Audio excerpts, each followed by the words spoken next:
Hi, I'm Allie, a test prep tutor and strategist at Geek. What is a misplaced modifier? And how do you go about identifying one on the SAT or ACT?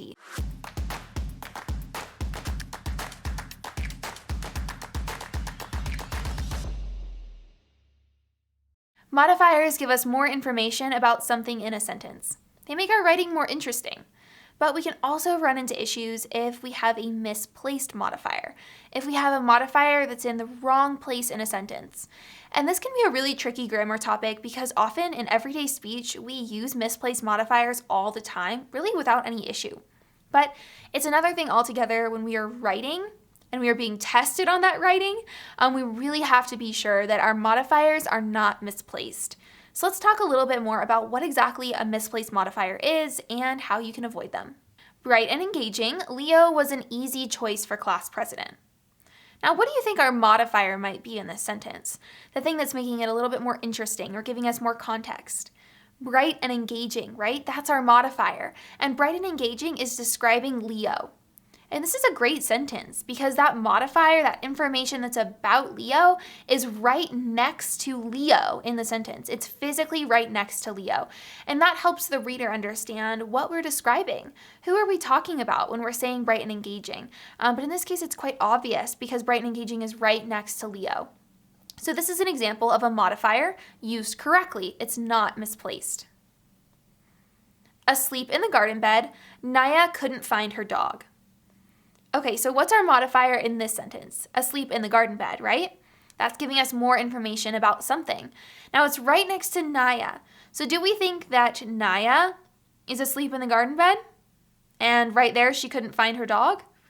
Doesn't quite make a lot of sense, right? Now if we said the sentence out loud, somebody would probably know what we're trying to say and they wouldn't think twice about it.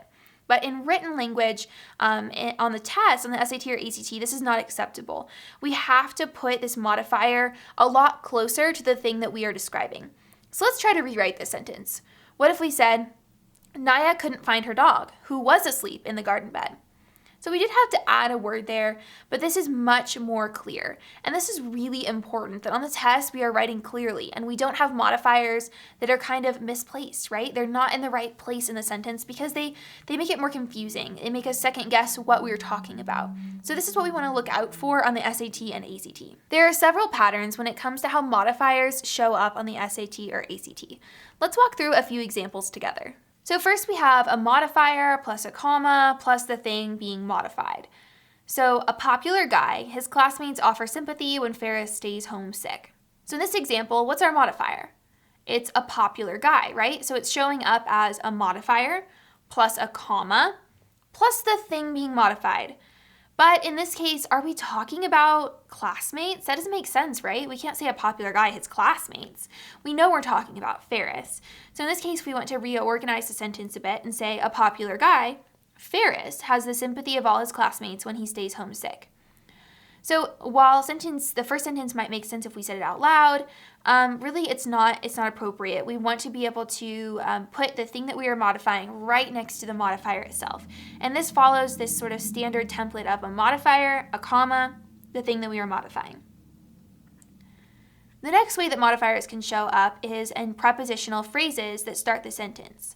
So something like, in a state of anxiety, Cam had trouble relaxing all day because he didn't want to get caught skipping school. So in this case, we have a prepositional phrase, a comma, and then we have the thing that we are modifying. So we start the sentence with a prepositional phrase. So it looks very similar to the first example, but it's just instead of just descriptive words, it's actually a full prepositional phrase. And this is correct because we are putting the prepositional phrase, our modifier, right next to the thing being modified. Another way it can show up is with ing words, or you may have heard these referred to as gerunds. So gerunds might be in the wrong place.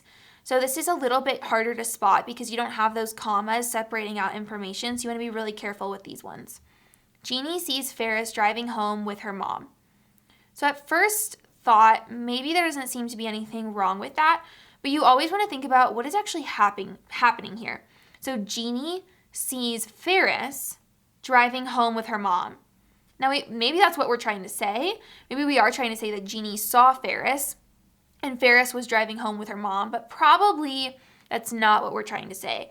Probably we're trying to say Jeannie driving home with her mom sees Ferris. And so we want to put that gerund or that modifier a lot closer to the thing being modified. So in this case, we did have to kind of change up how things were worded, but this gerund just kind of chilling out in the middle of the sentence, the ing driving isn't really going to work, right? Because it makes it confusing. Who is where, who saw what when. So we want to clean that up and put the modifier right next to the thing being modified. We can also find modifiers just in the middle of a sentence. Ferris picked Sloan up from school dressed like her father to trick Mr. Rooney.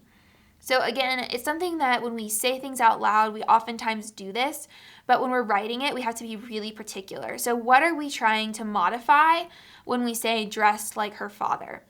So we're probably trying to modify Ferris, right? Ferris dressed like her father, picked Sloan up from school to trick Mr. Rooney. So this makes this sentence a lot more clear when we put this modifier closer to the thing being modified.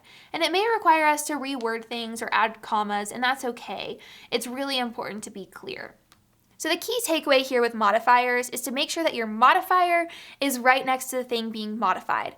If you have a separation at all, you have a misplaced modifier. So you want to bring that modifier as close as possible to the thing that it is modifying, and then you will avoid having this grammar mistake on the SAT or ACT. Thanks so much for joining me. If you'd like to see more content like this, make sure you hit subscribe, and you can also find us at testgeek.com/blog.